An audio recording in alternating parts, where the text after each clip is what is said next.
ढूंढाड़ के इतिहास में मान सिंह की मृत्यु एक इम्पोर्टेंट पड़ाव थी। मान सिंह के मृत्यु के समय उसका केवल एक ही पुत्र जीवित था, जिसका नाम था भाऊ सिंह। हालांकि जहांगीर को सत्ता में आए लगभग 7-8 साल हो चुके थे, लेकिन मान सिंह ने चूंकि खुसरो को सत्ता में लाने का प्रयास किया था, इसलिए उनके और मान सिंह के बीच में, जहांगीर और मान सिंह के बीच में संबंध ज्यादा बेहतर नहीं थे। तो मान सिंह की जब मृत्यु हुई तो वो ये चाहता था कि उसका पौत्र महासिंह है, जो कि उसके प्रिय पुत्र जगत सिंह का पुत्र था, वो सत्ता में आना चाहिए, वो उसका हेयर अपेरेंट बनना चाहिए। लेकिन जहांगीर इस चीज को भांप गया और उसने जानबूझ के महासिंह, जिसको पहले ही 3000 का मनसब मिल चुका है, मतलब ऐसा व्यक्ति जो जयपुर का जो है अभी राजकुमारी है, उत्तराधिकारी बनने वाला है, उसको इतना बड़ा मनसब, वो इतना योग्य माना गया था, लेकिन महासिंह को दरकिरार कर दिया गया और एकमात्र जीवित पुत्र मान सिंह के एकमात्र जीवित पुत्र भाऊ सिंह को सत्ता में लाया गया। भाऊ सिंह एक मध्यम या औसत दर्जे का शासक बना और 1614 से 1621 तक उसने शासन किया। हालांकि महासिंह जो था, उसकी पत्नी अपने छोटे पुत्र के साथ एक जगह पर रही, जो बाद में जाके कस्बा बनता है, जिसको उन्होंने स्थापित किया, बस्सी नामक कस्बा, जो महासिंह की पत्नी ने स्थापित किया था। और वहीं जय सिंह का बाल्यकाल गुजरता है। वहीं पर बंशीधर नाम का एक मंदिर भी बनवाया जाता है। 1621 में बुरहानपुर की सर्दियों में भाऊ सिंह की मृत्यु हो जाती है, तो नेचुरली अगला जो शासक बनता है वो जय सिंह बनता है।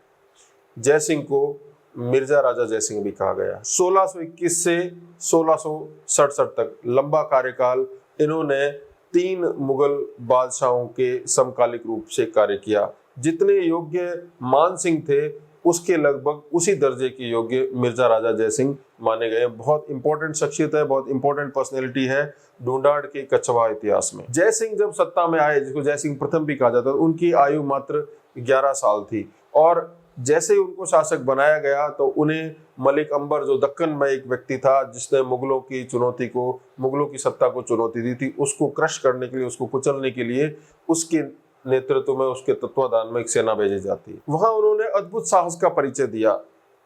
जय सिंह के इस अद्भुत साहस से प्रभावित होकर शाहजहां ने उनके कद को, जो उनका मनसब जो था उस समय कम था, 2000 से नीचे था, उसको बढ़ा के 4000 का मनसब कर दिया। 1629 में उन्होंने भारत के उत्तर पश्चिम में उज़्बेक अफरीदी जो है बार बार मुगलों के खिलाफ विद्रोह कर रहे थे, उसको क्रश किया।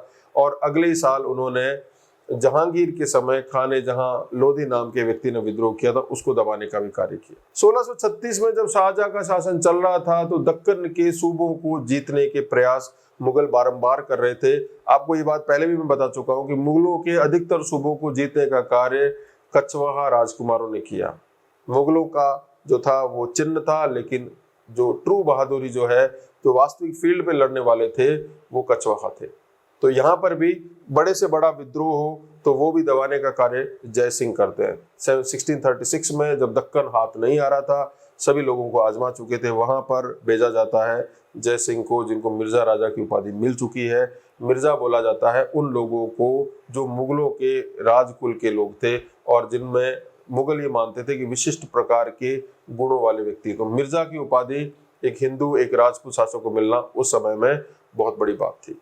1636 में बहरहाल मिर्जा राजा जय सिंह जाते हैं और सबसे उत्तर का जो दक्कन का पार्ट है, जिसे बीजापुर कहा जाता है, उसे जीत लेते हैं। दक्कन का मतलब है सेंट्रल इंडिया।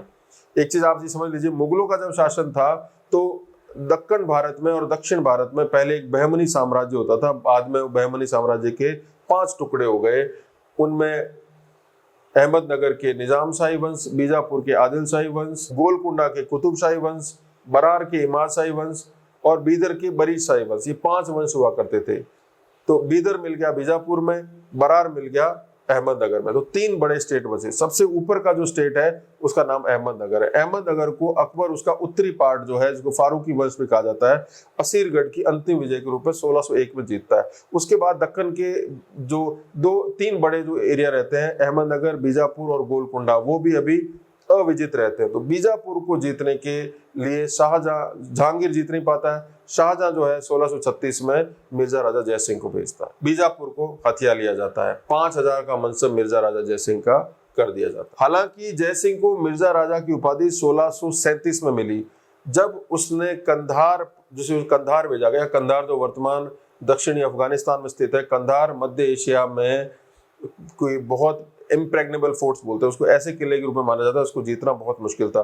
कंधार को जीतने का कार्य भी मिर्जा राजा जयसिंह करता। हालांकि कंधार कई बार मुगलों के हाथ से निकला, कई बार आया, लेकिन विजित करने का काम पहले मानसिंह ने किया और अब जो है वो मिर्जा राजा जयसिंह कर रहा है। अब चूंकि मुगल जो है वो मध्य एशिया से आए थे, फरगना के प्रांत से आए थे, जो वर्तमान में उज्बेकिस्तान में स्थित है, उनको जीतने का, उस स्थान को जीतने का सपना हमेशा संजोए रखा। अकबर ने भी संजोया, बाबर ने भी संजोया, शाहजहां ने और औरंगजेब तक वो मध्य एशिया को जीतना चाहते थे, जो कि उनका होमलैंड माना जाता था। उसको जीतने के लिए उन्होंने जो चयन किया कि सबसे योग्य व्यक्ति कौन है, वो मिर्जा राजा जयसिंह था। मध्य एशिया के अभियानों में भी मिर्जा राजा जयसिंह को 1647 में भेजा गया। 1651 में मिर्जा राजा जयसिंह को काबुल की सूबेदारी दी गई। अब ये काबुल कंधार वही स्थान है जो उस समय से लेके आज तक जो है अनसेटल्ड है। चाहे अमेरिकी फौजें आई हो या पहले 79 में जो है वो रशियन फोर्सेज हो, यूएसएसआर सोवियत संघ की फोर्सेज हो, किसी भी शक्ति ने काबुल कंधार को जीतने में हमेशा असमर्थ रही। लेकिन ये घोड़ों पर बैठ के,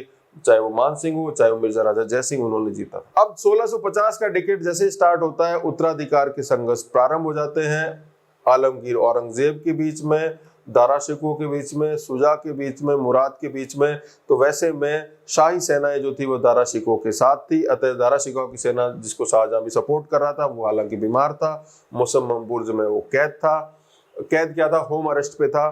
तो शुजा को दबाने के लिए मिर्जा राजा जयसिंह को भेजा जाता है और बहादुरगढ़ का युद्ध होता है। उसमें शुजा परास्त होता है। जयसिंह का जो है रुतबा बढ़ के 6000 मनसब का हो जाता है। उत्तराधिकार के युद्ध में जब 2 ही क्लेम बच जाते हैं तो वैसे में वो पक्ष लेता है औरंगजेब का, और औरंगजेब अंततः जीतता है, वो मुगल बादशाह बनता है। मिर्जा राजा जयसिंह का कद बढ़ के 7000 का हो जाता है। औरंगजेब सत्ता में आ गया। औरंगजेब की जो नीतियां जो थी वो किसी भी प्रकार से ऐसी नहीं थी जिससे जो आसपास के लोग थे वो विद्रोह न करते। जो काम अकबर ने मुगल साम्राज्य को संगठनीकरण करने में, उसको कंसोलिडेट करने में किया, उसका उल्टा जो है वो जो पर्सपेक्टिव है वो आलमगीर औरंगजेब ने लिया। उसके समय में सर्वाधिक विद्रोह हुए और सबसे बड़ी भूल उसने ये की कि उसने बीजापुर, गोलकुंडा और अहमदनगर पूरी तरह से मुगल साम्राज्य के अंदर मिला लिए, जिससे वहां पर स्थायी सेनाएं रखनी पड़ती थी। इसलिए उसको 25 साल तक दक्कन में रहना पड़ा। लेकिन उनको जो सबसे बड़ी चुनौती मिली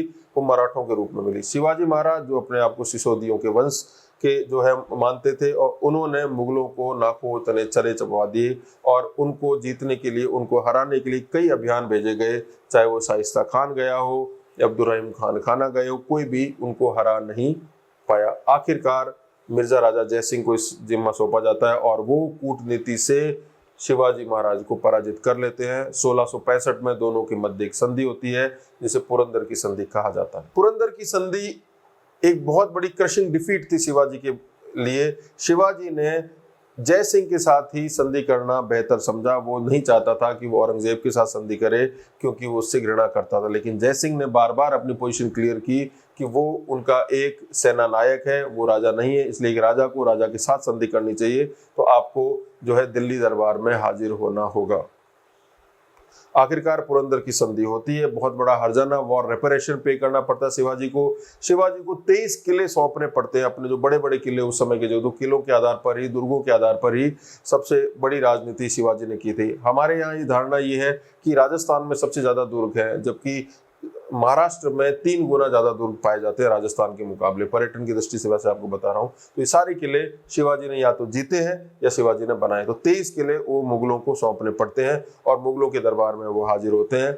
शिवाजी के साथ में जय सिंह जो है अपने पुत्र राम सिंह को भेजता है कि आप जाइए और इनको दरबार में लेके जाइए, और वो वादा करता है कि आपको सकुशल लाया जाएगा। अब घोड़ों का समय था, समय स्लो चलता था। मान लो मार्च में युद्ध खत्म हुआ है, दरबार में पहुंचना 3-3 महीने पहुंचने में लग जाते हैं। औरंगजेब के दरबार में जब शिवाजी हाजिर होते हैं तो शिवाजी को ऐसा लगता है कि उनका अपमान हो रहा है। जिस व्यक्ति को उन्होंने पहले युद्ध में हराया था, मारवाड़ का जसवंत सिंह, वो उनसे पांत में आगे खड़ा होता है। जैसे आपने एग्जाम दिया, आपकी कट ऑफ से ज्यादा जो व्यक्ति है उसको फेल कर दिया गया, कम वाले को पास कर दिया गया। तो उस तरह की जो है वो अनजस्टिस की बात जो थी, वो इनजस्टिस की बात जो थी, वो शिवाजी को लगती है। शिवाजी वहां से अपमानित होकर निकलने के प्रयास करते हैं। कई षड्यंत्र होते हैं। जसवंत सिंह इत्यादि काफी लोग जो है, ऐसा माना जाता है कि शिवाजी औरंगजेब को कहते हैं कि इनको जहर देके मार दिया जाए, ताकि जो मराठों में जो नेतृत्व है वो समाप्त हो जाएगा, तो मराठाओं का क्लेम जो है दक्कन भारत में वो भी समाप्त हो जाएगा। लेकिन राम सिंह और जय सिंह, राम सिंह जो है उनका पुत्र और जय सिंह जो है वो चूंकि वादा कर चुके थे, इसलिए वो उनको हाउस अरेस्ट में रखने के बाद में भागने में मदद करते हैं। और जब औरंगजेब को इस बात का पता चलता है तो राम सिंह, जिसको कुछ मनसब मिला होता था, उसको मनसब से हटा देते हैं और जय सिंह के साथ भी औरंगजेब के संबंध खराब हो जाते हैं। अब जय सिंह को वापस पूरे बीजापुर को जीतने का जिम्मा सौंपकर और साउथ में भेजा जाता है। वहां वो पहुंचते हैं, लेकिन बीजापुर के इस अभियान में वो पूर्ण रूप से सफल नहीं हो पाते। इसी से खिन्न होकर उनके साथ में काफी ज्यादतियां होती है और जो वापस मुगल दरबार की तरफ लौट रहे होते हैं, बुरहानपुर में 1667 में उनकी डेथ हो जाती है। अब एक ऐसा नायक जिसने मुगलों के लिए इतने बड़े बड़े विद्रोहों को दबाया, इतने बड़े बड़े सूबों के सूबेदार के बन के उन्होंने वहां की राज व्यवस्था स्थापित की, ऐसे व्यक्ति के साथ उनके फैग एंड में, उनको ट्वाइलाइट लाइफ के पार्ट में इतनी बुरी दुर्दशा मुगलों ने की।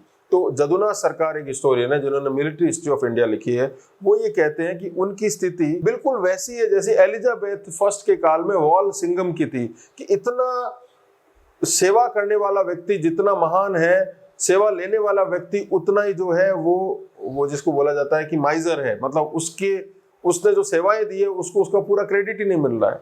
तो वॉल सिंघम की तुलना जदुनाथ सरकार ने मिर्जा राजा जय सिंह के साथ की है। अब जय सिंह जो है, मिर्जा राजा जय सिंह जो है या जय सिंह प्रथम जिन्हें कहा गया, इन्होंने सारा समय युद्ध के मैदानों में निकाला, मुगलों की सेवा में निकाला। तो बहुत ज्यादा उनको कल्चर के नाम पे अचीवमेंट में नहीं मिलता, लेकिन उन्होंने भी कंस्ट्रक्शन और लिटरेचर के नाम में काफी काम करवाया।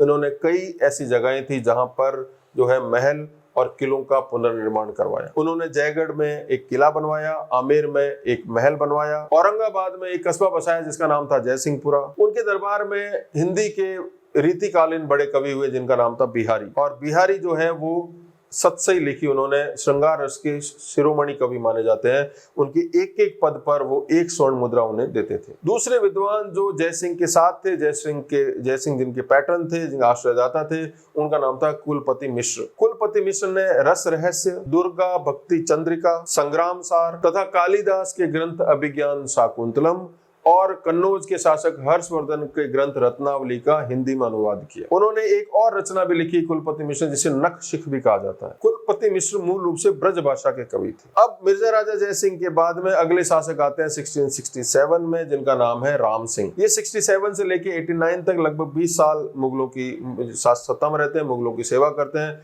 और औरंगजेब के समय असम में, अहोम में जो अभियान गए उसके नेतृत्वकर्ता में मीर जुमला के साथ में राम सिंह भी थे। इनके दरबार में एक रचना लिखी गई जिसका नाम था हस्तक रामावली। इसे हस्तक रत्नावली भी कहा जाता है। इसके कुछ पार्ट जो है राम सिंह के दरबार में लिखे गए। ऐसा माना जाता है राम सिंह प्रथम भी अच्छे साहित्यकार थे। कुछ ग्रंथ उन्होंने भी लिखे हैं, जैसे रूप मंजरी, धातु मंजरी, छवि तरंग इत्यादि। अब जो बात हमने कही थी, मान सिंह ने एक लाइब्रेरी बनाई थी पोथी खाना के। पोथी खाने का जो वास्तविक संस्थापक है वो राम सिंह फर्स्ट माना जाता है। उन्होंने एक भवन बनाया जिसमें पूरे भारत में जो बेहतरीन मैन्युस्क्रिप्ट्स थे उनको इकट्ठा करना प्रारंभ किया, उनको कलेक्ट करना स्टार्ट किया। 1689 में उनकी मृत्यु के बाद में बिशन सिंह सत्ता में आते हैं, जो 1700 तक रहते। बिशन सिंह के समय में भी उन्होंने भी कोई इंपॉर्टेंट बातें नहीं, औरंगजेब के समय थे वो। उन्होंने कई अभियान किए, जाटों के विद्रोह को दबाया, काबुल कंधार में अपनी सेवाएं दी। उनकी मृत्यु हो जाती है। उसके बाद में उनका पुत्र आता है जिसका नाम था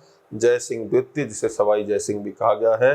कछवाहा राजपूतों में मान सिंह, मिर्जा राजा जय सिंह और सवाई जय सिंह, ये 3 बड़ी पर्सनैलिटी है। सवाई जय सिंह जो है वो पॉलिटिकली उतना सफल नहीं रहा हो, लेकिन कल्चरल पॉइंट ऑफ व्यू से सबसे बड़ा फिगर है।